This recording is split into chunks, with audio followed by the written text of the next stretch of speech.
இந்த வீடியோக்குள்ள போறதுக்கு முன்னாடி நம்ம சேனலை சப்ஸ்கிரைப் பண்ணாதவங்க சப்ஸ்கிரைப் பண்ணிடுங்க, பக்கத்துல இருக்க பெல் பட்டனையும் கிளிக் பண்ணிக்கோங்க. வாங்க வீடியோக்குள்ள போகலாம். தமிழ் சினிமால தன்னோட தனித்துவமான காமெடி மூலமா ரசிகர்கள் மத்தியில தனி இடம் பிடிச்சவர் தேங்காய் சீனிவாசன்.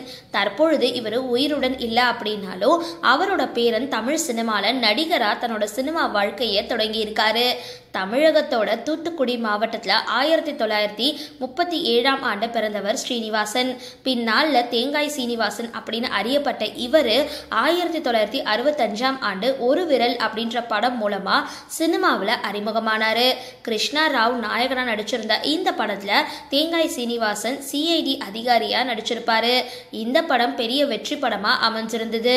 அடுத்ததா ஜெய்சங்கர் கூட வல்லவன் ஒருவன், எம்ஜிஆர் கூட ஒளிவிளக்கு, சிவாஜியோட சிவந்த மண் உள்ளிட்ட பல வெற்றி படங்களை நடிச்சிருந்த தேங்காய் சீனிவாசன் எம்ஜிஆர், சிவாஜி ஆகியோர் கூட இணைஞ்சு பல படங்கள்ல நடிச்சிருக்காரு. குறிப்பா எம்ஜிஆரோட தீவிர ரசிகரா இருந்த இவரு எம்ஜிஆரோட பல படங்கள்ல அவரை பத்தி பெருமையா பேசுற கேரக்டர்களை நடிச்சிருந்தாரு. தேங்காய் சீனிவாசன் பல வெற்றி படங்களை கொடுத்திருந்தாலும் இன்னைக்கான தலைமுறை ரசிகர்களுக்கு தெரிஞ்ச படம் ரஜினிகாந்தோட தில்லு முள்ளு படம் தான்.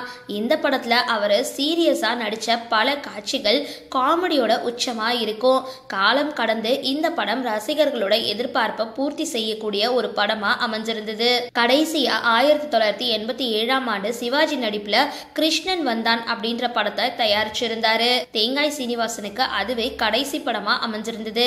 1987 ஆண்டு ஆகஸ்ட் மாதம் இந்த படம் வெளியான நிலையில செப்டம்பர் மாதம் அவர் மரணம் அடைஞ்சிருந்தாரு. தற்பொழுது தேங்காய் சீனிவாசனோட பேரன் ஆதித்யா அக்கோணம் அப்படின்ற படம் மூலமா நடிகராகி இருக்காரு. நடிகர் அருண் பாண்டியன் தயாரிச்சு நடிச்சிருக்கிற இந்த படத்துல அவரோட மகள் கீர்த்தி பாண்டியனுக்கு ஆதித்யா முக்கிய கேரக்டர்ல நடிச்சிருக்காரு. இந்த படத்தோட ப்ரமோஷன் நிகழ்ச்சியில பேசின ஆதித்யா தன்னோட தாத்தாவை நான் பார்த்ததே கிடையாது, அவரு 1987 இறந்துட்டாரு. நான் 1991 பிறந்தேன், ஆனா என்னோட தாத்தாவோட மேனரிசம் எனக்கே தெரியாம எனக்குள்ள இருக்கு அப்படின்னு என்னோட பாட்டி எப்பவுமே சொல்லுவாங்க. தில்லு முள்ளு படத்துல அவங்க கேட்கிற யார் அந்த நாகேஷ் அப்படின்ற வசனம் எனக்கு ரொம்பவே பிடிக்கும்.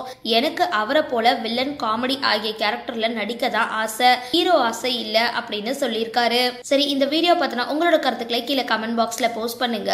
வீடியோ பிடிச்சிருந்தா லைக் பண்ணுங்க, ஷேர் பண்ணுங்க, மறக்காம டிபி காபி சேனலை சப்ஸ்கிரைப் பண்ணுங்க.